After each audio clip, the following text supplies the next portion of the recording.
গরম কচুরি, তার সাথে জিলিপি, আর একটু যদি ঠান্ডা লস্যি হয় গলা ভেজানোর জন্য, তাহলে তো কোনো কথাই নেই।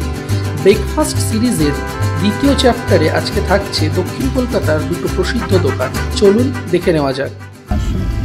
Good morning. আজকে সকালবেলা বেরিয়েছি আর একটা নতুন ফুড ব্লগিংয়ের জন্য। বিষয়টা হচ্ছে, আমাদের যিনি রেগুলার ক্যামেরা করেন তিনি আজকে নেই, তিনি একটু ব্যস্ত আছেন তার পরীক্ষা সংক্রান্ত কাজে। কিন্তু আজকে আমার সঙ্গে যে মানুষটা আছে সেটা হচ্ছে আমার একটা স্টুডেন্ট। ব্যাঙ্গালোরে আগে স্পোর্টস জার্নালিস্ট ছিল, এখন কলকাতায় এসে কর্পোরেট সেক্টরে জব করছে। কিন্তু কর্পোরেট সেক্টরের এই ব্যস্ততার ফাঁকেও সে আমাকে সময় দিয়েছে, এটা একটা বেশ অবাক কাণ্ড। মিট প্রদীপ্ত। হ্যালো। আমারই ছাত্র ছিল একটা সময়, এখন জব করছে। ব্যস্ত কাজের ফাঁকের মধ্যেও সে ঠিক আমার জন্য একটুখানি সময় বের করেছে সকালবেলা ব্রেকফাস্টের জন্য।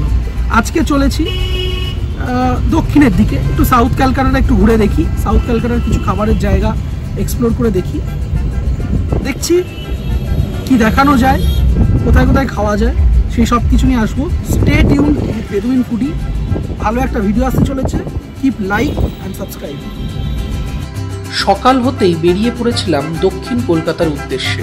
ইচ্ছা ছিল দুটো ভালো কচুরির দোকান ঘুরে দেখার।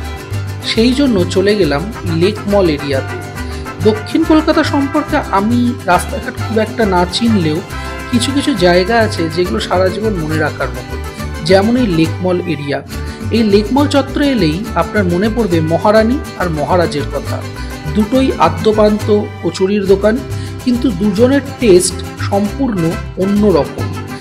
আজকে তাই ঘুরে খেয়ে নেব সেই মহারানী আর মহারাজের বিখ্যাত কচুরি।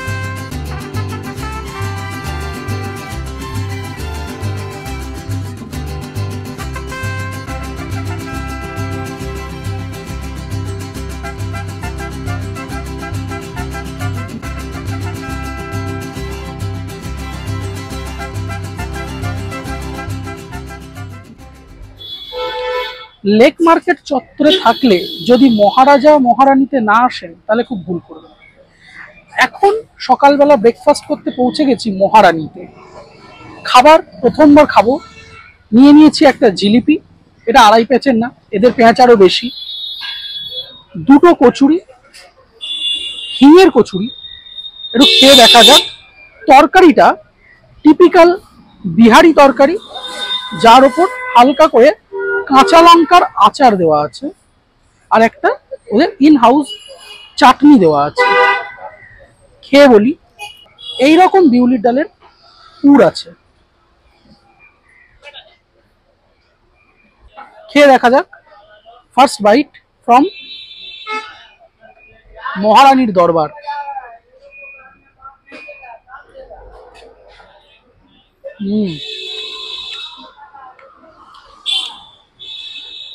আগে কেমন টেস্ট ছিল বা এখন কেমন চেঞ্জ হয়েছে সেই কম্প্যারিজনে যাচ্ছি না। প্রথম গেলে আমার খুব ভালো লেগেছে।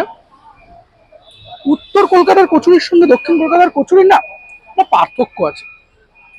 উত্তর কলকাতার কচুরির তরকারিগুলোতে একটু মিষ্টি ভাব থাকে, এটা মহারানীর কচুরিতে কিন্তু পেলাম না।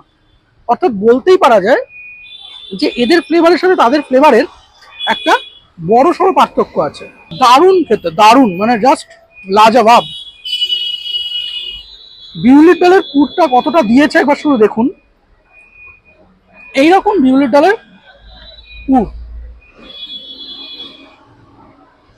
তরকারিতে জাস্ট ডোবানেন,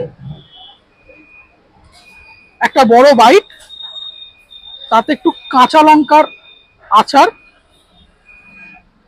এটা আচারই কাঁচা লঙ্কা, একটা বড় বাইট বানিয়ে ইভেন, মানে প্রত্যেকটা কচুর দাম 12 টাকা করে। একটু বেশি দাম নয়, ওভার প্রাইস তো নয়ই। খেয়ে দেখলে এই কচুরি আপনার সকালবেলা দুটো খেলে পেট ভর্তি। জিলিপিটা একটু নরম হয়ে গেছে, এরকম সরু সরু না, নরম হলেও ভাঙবার সময় আমার নরমটা লেগেছে, কিন্তু আদতে মচমচে আছে।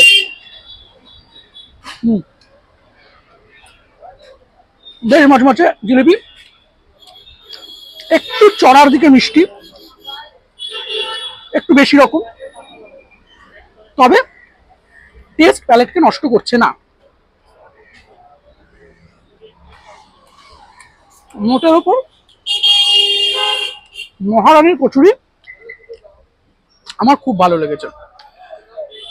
এই রাস্তাটা লেক মার্কেট এরিয়া, তো যখন ঠাকুর দেখতে এই দেশপ্রিয় পার্কের কাছে আসবেন, লেক মার্কেট এরিয়াতে এলে সকালবেলার দিকে যদি আসেন, মহারাজা মহারানীর কচুরি মাস্ট ট্রাই। বিশেষ করে মহারানীর কচুরি অতি অবশ্যই খাবেন। মহারাজের কচুরি কিরকম খেতে একটু বাদে গিয়ে দেখবো।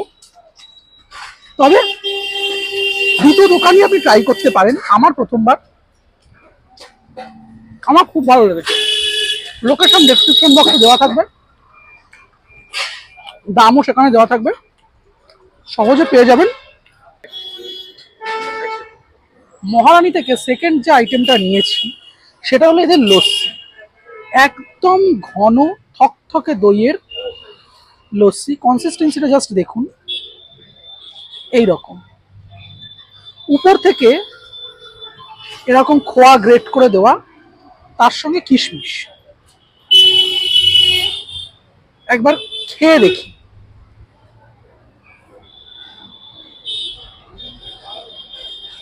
একদম রিচ ক্রিমি লস্যি যেমন হয়, চামচে করে মাঝে মধ্যে ঘেটে নিতে হচ্ছে। ভালো টেস্ট।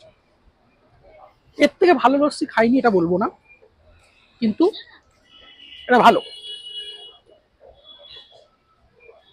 আমার ক্ষেত্রে এই ঘনত্বটা একটু বেশি, তো ঠিক আছে, ভালো খেতে।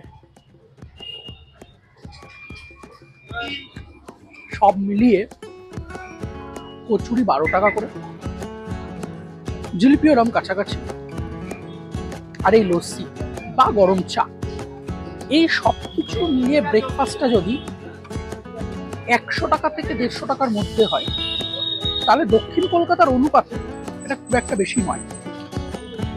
Enjoyable breakfast. মহারানী থেকে বেরিয়েই কিছু দূর এগোলেই চোখে পড়বে মহারাজ। একইভাবে এটাও একটা কচুরির দোকান। রোববারের সকালে ভিড়টা বেশ চোখে পড়ার মতনই লাগছিল, তবে এর থেকেও বেশি ভিড় নাকি আরও সকালের দিকে হয়। আমাদের যেতে একটু দেরি হলেও দোকানের ভিড় কিন্তু ক্রমেই বেড়ে চলছিল। মেনু কার্ডটা দিয়ে দিলাম, একবার দেখে নিতে পারেন।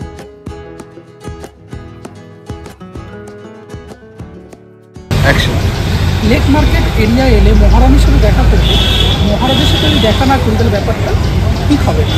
ফলে মহারাজের কাছে একবার আসতেই হবে।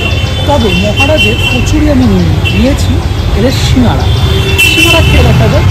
আমি নর্থ কলকাতার একটা ভিডিওতে বলেছিলাম যে ওখানকার সিঙ্গাড়াতে, মিষ্টির দোকানের সিঙ্গাড়াতে, বিশেষ করে বাঙালি সিঙ্গাড়াতে একটা মিষ্টি ভাব থাকে, যেটা এখানকার সিঙ্গাড়াতে পাওয়া যাবে না।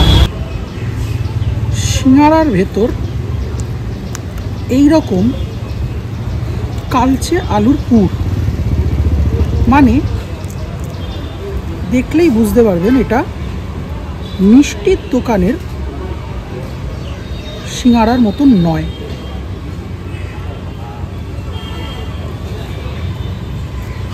এত গরম, হাতে ধরে থাকা যাচ্ছে না, ফলে একটু ঘুরিয়ে দেখাতে হচ্ছে জিনিসটা। এই রকম পুর, তার সাথে মটরশুঁটি এবং বাদাম, পাশে একটা টক মিষ্টি চাটনি দিয়েছে। এখানে আমড়া বা জলপাই জাতীয় কিছু একটা আছে, তারই চাটনি।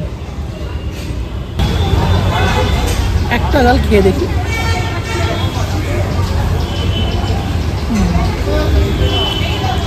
আলুর পুর বেশ মশলাদার,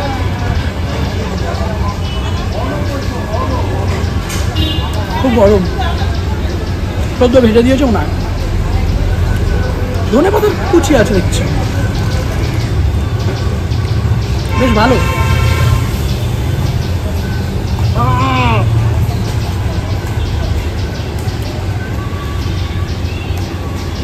ব্যাপক গরম, ব্যাপক গরম। তবে এই সিঙ্গারাও সেম, খুবই ভালো খেতে, কিন্তু আমার এক্সপেকটেশনকে কোনোভাবে হয়তো ফুলফিল করতে পারেনি। এদের কচুরি কেমন খেতে আমি জানি না, নেক্সট টাইম এলে কচুরি ট্রাই করবো। একদিনে এত খেতে পারছি না, যতই হোক ব্রেকফাস্ট জন্য বেরিয়েছিলাম। মহারানিতে খাওয়ার পর মহারাজে এসে আর পারা যাচ্ছে না, তার উপর বাইরের গরম, হিউমিডিটি বড্ড বেশি লাগছে। চাটনিটা একটু টকের দিকে, মানে টিপিক্যাল মিষ্টি চাটনি যেরকম হয় এরকম নয়, একটু টক আছে চাটনিটা। আলুগুলো বেশ ভালো, খোসা নেই, খোসা ছাড়া আলু, বেশ বাদাম, ধনেপাতা, মটরশুঁটি, যদিও এটা মটরশুঁটির সময় নয়, খুব সম্ভবত ফ্রোজেন, ফ্রোজেন মটরশুঁটি, ভালো লাগে। এর সাথে যেটা নিয়েছি সেটা হচ্ছে গোলাপ জামুন। কাছ থেকে সেকেন্ড যে আইটেমটা নিয়েছি সেটা হচ্ছে এদের গোলাপ জামুন। এক প্লেটে 2 পিস থাকে,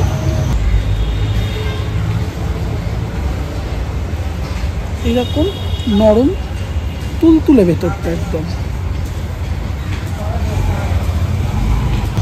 25 টাকা দাম, অর্থাৎ 12.5 টাকা করে এক একটা পিস। খেয়ে বলি কেমন, বেশ গরম, তবে গরম হওয়ার দরুন একেবারে তুলোর মতন সফট, মানে চামচ বসাতেই ঢুকে যাচ্ছে আর মুখে দিতে মিলিয়ে যাচ্ছে।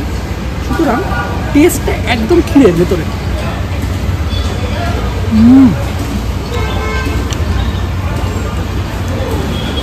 দারুণ দারুণ দারুণ দারুণ দারুণ, জাস্ট কিছু বলার নেই। মোটামুটি মহারাজে এলে ওই 100-200 টাকা ধরে এগোবেন, মানে 100 থেকে 150 টাকা।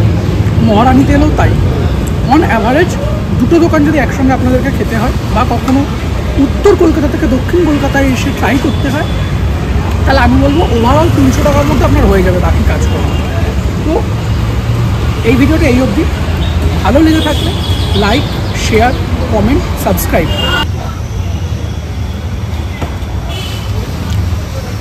গরম, খুব গরম, বুঝতে পারিনি এতটা গরম হবে।